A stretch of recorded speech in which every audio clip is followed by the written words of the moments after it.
Bonjour à tous, on se retrouve aujourd'hui dans une nouvelle vidéo. On vous emmène avec nous à l'exposition avicole de Bar-les-Orgues.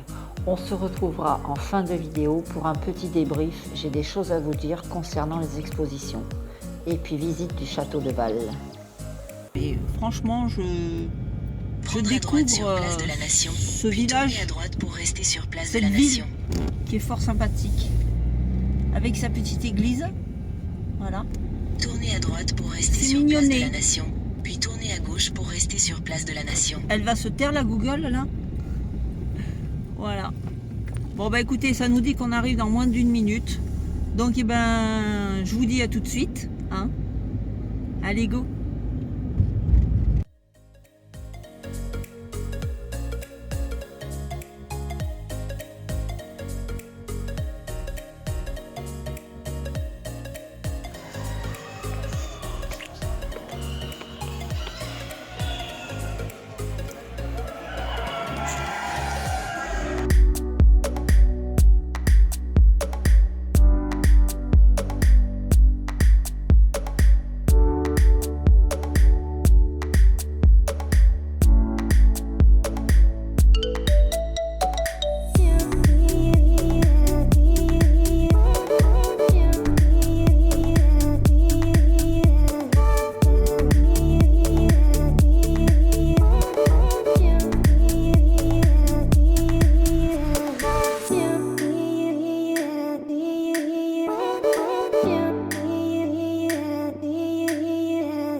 parler fort près du micro parce que il y a énormément de bruit, je ne sais pas si vous allez m'entendre.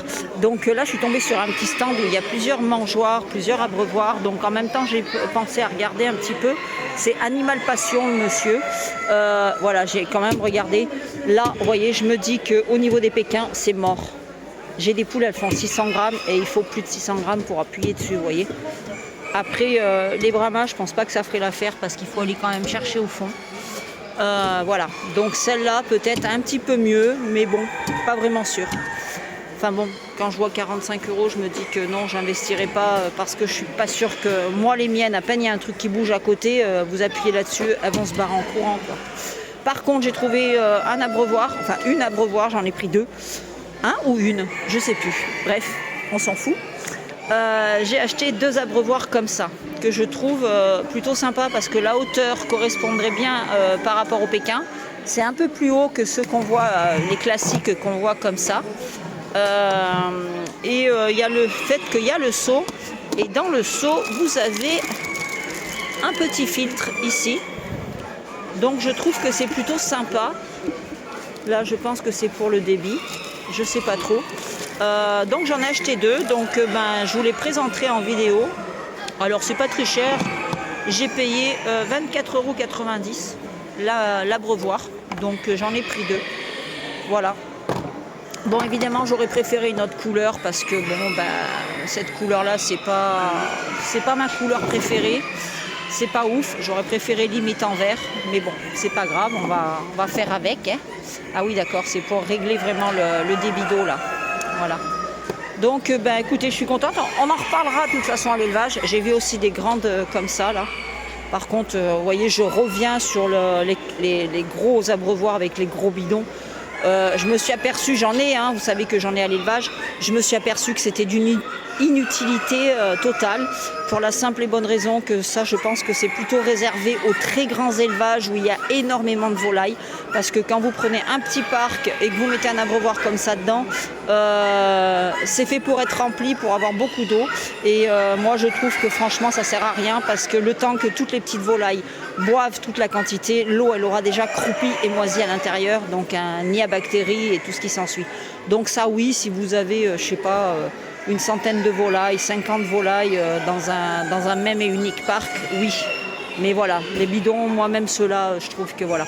Là c'est très bien, je mets 2 litres d'eau, voilà, les 2 litres d'eau sont bu en 2 jours et hop, terminé quoi, voilà. Donc ça c'est plutôt pas mal.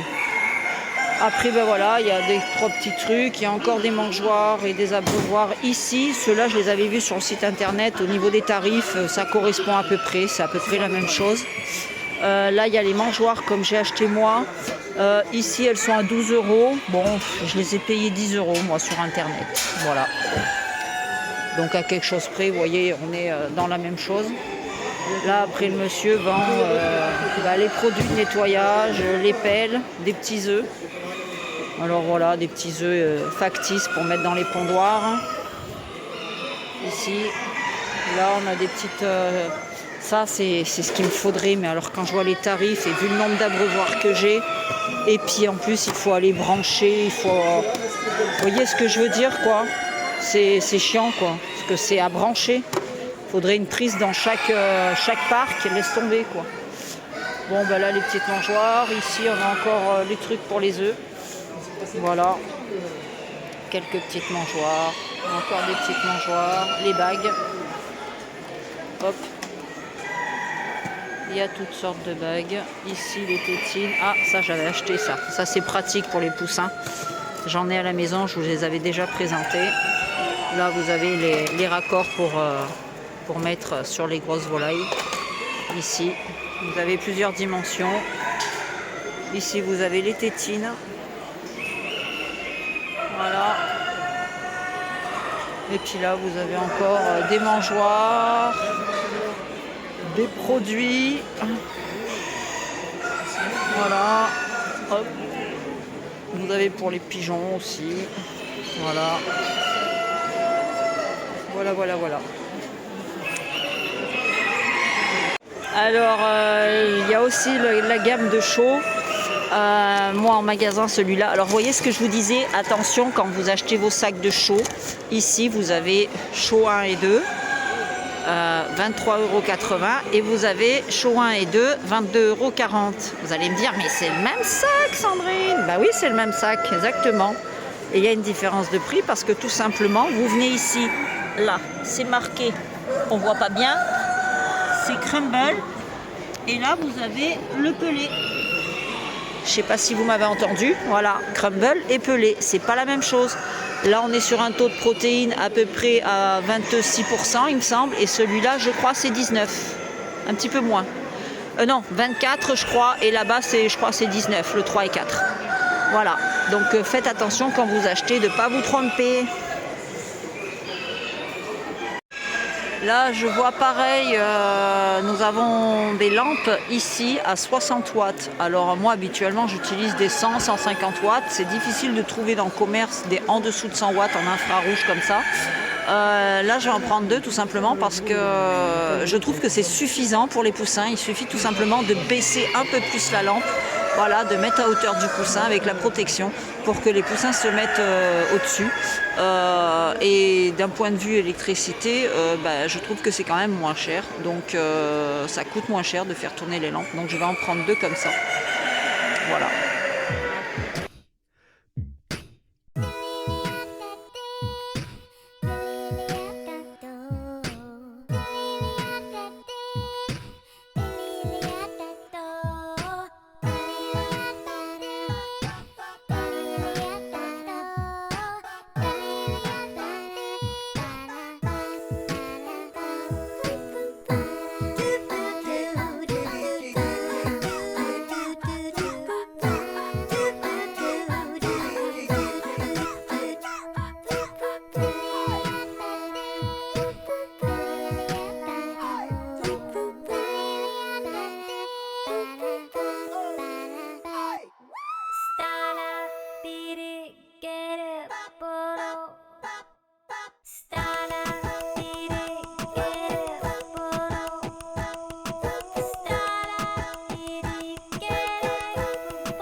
Alors on en profite pour vous faire découvrir un petit peu Borg-les-Orgues.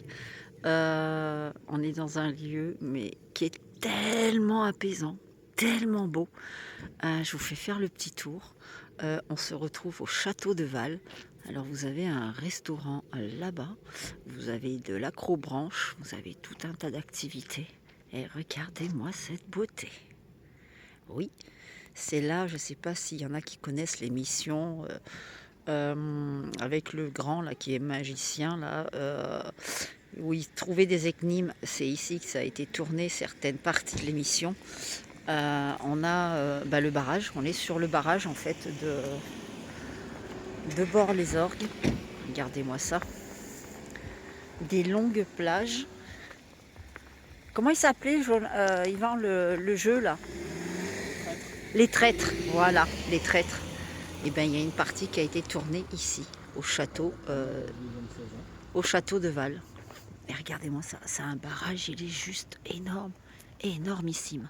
Et on est vraiment en toute hauteur. Et Bord-les-Orgues, ça se trouve derrière là, mais tout en bas, en bas, en bas. Autant vous dire que si le barrage il pète, le mur il pète, c'est rayé de la carte. C'est un truc de dingue. C'est trop beau. C'est vraiment, vraiment trop beau. Et on est entouré, regardez. J'ose même pas parler fort en fait pour pas déranger la nature. C'est un truc de dingue. Vous avez un petit port par là. La source de la Dordogne. La Dordogne, c'est le barrage qui... D'accord. C'est là. Le barrage, il est là. Ah oui. Et tu vois la Dordogne, elle est là. Et nous, Bord-les-Orgues, on était là. Le barrage, c'est la source de la Dordogne. Enfin, qui est alimentée par plusieurs petits ruisseaux. D'accord. Oh, franchement, ça fait du bien de trouver des endroits comme ça. C'est trop plaisant. C'est le top. Et apparemment, l'été, c'est blindé. Hein, Je rappelle qu'on est côté. Qu'on est côté, ouais, Auvergne. On n'est pas de l'autre côté, on n'est pas là. Non. On est de ce côté-là. Oui. On n'a pas traversé la frontière, là. On a flirté là, avec la Corrèze ici un peu. Là. On est venu chez les étrangers. Là. Chauvin. C'est des gens très polis. Oui, très poli, c'est rare. Ça m'a surpris ce matin. Oui, et on est rentré dans la boulangerie, il m'a dit, Bonjour, oh punaise. ça m'a surpris. Eh bah oui, tu vois, Chose comme qu'on quoi, ne voit plus. il y a encore des choses qui se font. Oui. Regardez, l'été, ça a l'air d'être blindé en fait. Mais franchement, depuis ce matin que je suis arrivée ici, je dis à Yvan, mais qu'est-ce que c'est beau! Bon, alors il faut savoir que moi, venant du sud, chez moi, quand on va se baigner, l'eau, comment vous dire, on voit le fond. Vous voyez ce que je veux dire? Les lacs ici, j'ai eu beaucoup de mal à me faire à ça. C'est qu'au début, j'avais très peur de me baigner parce que l'eau, elle est... Putain, ça sent la moule. Oh. L'eau, elle est très noire, elle est très sombre. C'est-à-dire que là, tu vois rien quoi dedans. Je vais pas m'enliser, hein. Voilà. Vous voyez, c'est vraiment... Elle est là au bord encore, vous voyez un petit peu, mais après, c'est vraiment une eau qui est noire. C'est très sombre. Ça donne pas envie de se mettre dedans. Je l'ai eu fait, hein. Je me suis baignée depuis que j'habite en Auvergne, je me baigne. Mais... voilà, j'ai toujours cette appréhension. Putain, ça fait un peu la trouille. Je me verrai pas le soir, là, me baigner à la nuit tombée, avec le château à côté. Hein? Mais c'est beau. Regardez-moi ça. Alors là, je pense qu'on est quand même... Oh putain. Oh vache. Même pas les orteils, je les trempe. Hein? Oh punaise. Bon, on va essayer de s'approcher du château. Alors, je ne suis pas une amatrice de château, je le dis franchement. J'en ai visité très peu dans ma vie. De toute façon, celui-là, on ne peut pas rentrer dedans. Le dernier que j'ai visité, j'étais avec ma mère.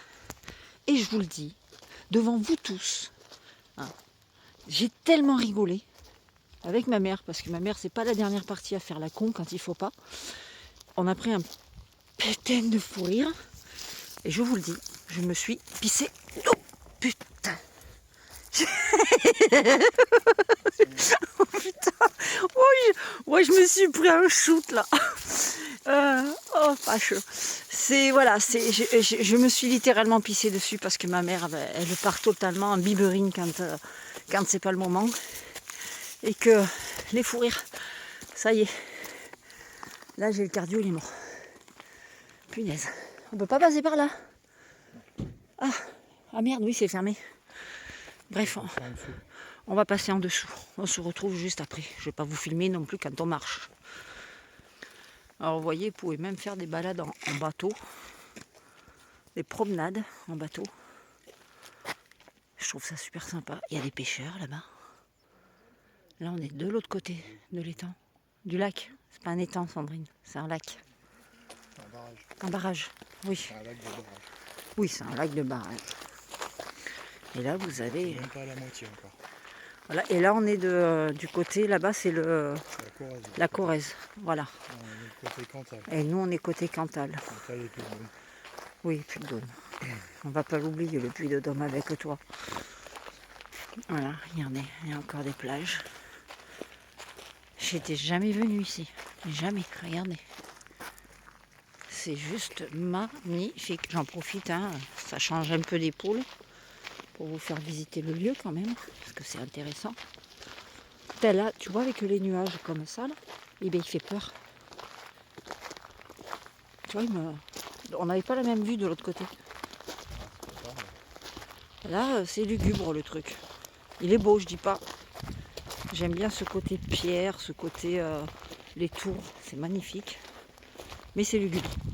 Même en pleine journée, je rentrerai pas dedans. Toute seule, je rentre pas dedans. Voilà. Alors je suis à 1m60. Voilà. Vous êtes très haut au-dessus de moi. Voilà. Je sais pas si vous voyez quelque chose. Moi, je vois même plus la caméra. Ben voilà. C'est le côté sympa. Adulte, enfant. C'est les vacances d'hiver. D'accord. Ok. Route de l'historique des châteaux d'Auvergne. Bon, là, je vais pas trop m'approcher parce que... Ouais, parce que moi, j'ai le vertige. Alors, là, on arrive à une petite île. Oui, Yvan me disait là-bas, le monsieur, là, c'est un pêcheur à 2 balles. Ça pêche à la télé. C'est-à-dire, il a un écran, un éco-sondeur, ce qu'il appelle. Et en fait, dans sa caméra, dans sa télé, il voit tout ce qu'il y a au fond du lac. Et il se met là où il y a le poisson. Et voilà, et il pêche, et il est content. Il a fait son poisson. Voilà. Putain, mais ça sent quand même, hein, fort. Hein. Regardez-moi cette vue. Oh les amis, c'est trop beau. Oh, j'adore cette odeur. J'aime bien moi l'odeur là. C'est ça la moule. J'adore moi. Oh, le sable est doux. Regardez-moi ça. Oh, ça fait du bien. Ça fait décompresser. Regardez-moi ça. Ouais. Putain, je m'approche pas parce que dès qu'il y a du vide, ça m'attire moi. Comme j'ai le vertige. Regardez-moi ça. Oh là là, c'est trop beau. C'est magnifique. On va voir le château d'en bas.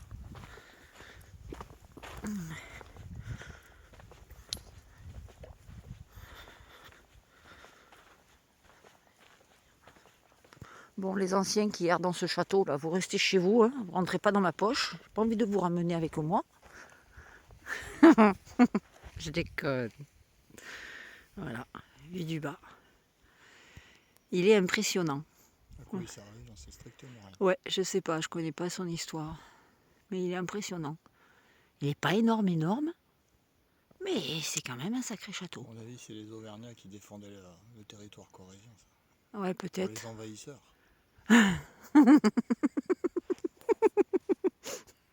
Écoutez-le, l'Auvergnat. 2-3 canons, là.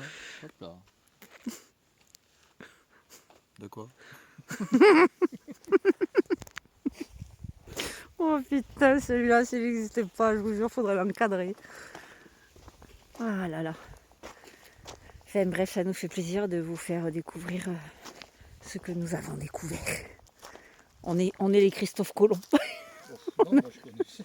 Ah bon? Bah, moi je fais mon Christophe Colomb, laisse-moi ce plaisir, bordel. Christophe Colomb. Oui, moi je fais mon Christophe Colomb, je découvre.